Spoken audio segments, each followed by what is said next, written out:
Not educational, not informational. This is more content.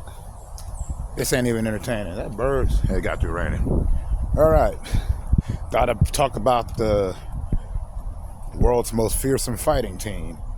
Those heroes in the half shell that are green. The Ninja Turtles.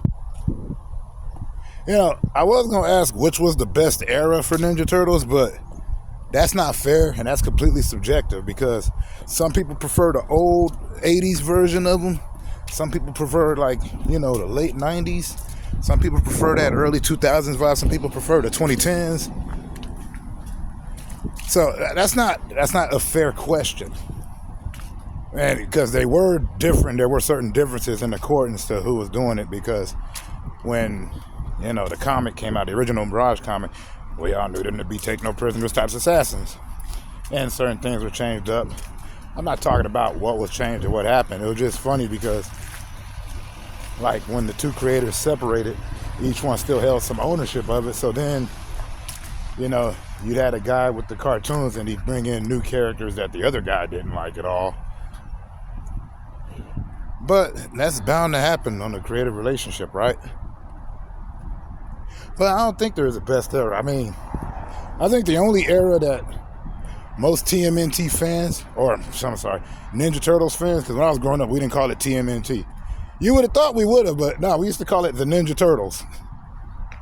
That was our way of shortening it. But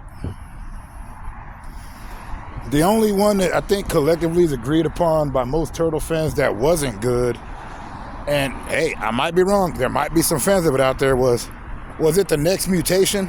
I'm talking about that live action TV show that came out on Fox Kids. I think it used to come on right after Big Bad Beetleborgs or something. Anyways, that's like the only time where Turtles fans all over was like, nah, this ain't it. Even though they kind of accepted Venus de Milo.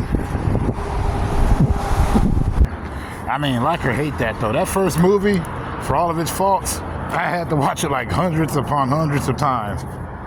Couldn't help it. It was just good. Nice, gritty, and dark. I even liked part 2. It was a bit funnier. Kind of weird they didn't use their weapons. Like, I thought it was kind of strange. But I get it. They were trying to, like, tone down on all of it and all that stuff. But they would always change, like, the actors and stuff and change out the people. I remember getting into brawls with the homies over whether or not Splinter started off as a human or not. They're like, according to the comic books, well, according to the cartoon, and that's when I realized it's all canon, and thank God for multiverses. For as much crap as everybody likes to talk about how, you know, multiverses are confusing and whatnot, adaptations are just as bad. So I'm like, thank goodness they have multiple universes so that people can go at whatever they're comfortable with having the ideology about. Just like how I feel about Sonic. Honestly, I prefer him having a brother and sister. Not many people agree with me, and that's okay. In fact, I don't expect nobody to agree with me because none of this crap makes any sense that I'm talking about. But, like I was just saying, when it came to the Ninja Turtles, I don't think that there was a best era. I just think that it was always great. That's also why I was kind of mad at that movie, Turtles Forever. Just because I get that Laird hated the Eastman version of it so much from the 80s that he decided to make them into clown shoes, but they were never clown shoes. But that's just personal preferences. So, that's all I got to say about that. I'm not going to sit up here and dawdle on it. Like I said, I'm just doing this because I decided to take a walk after the rain. And besides that, if you like this or not, don't care.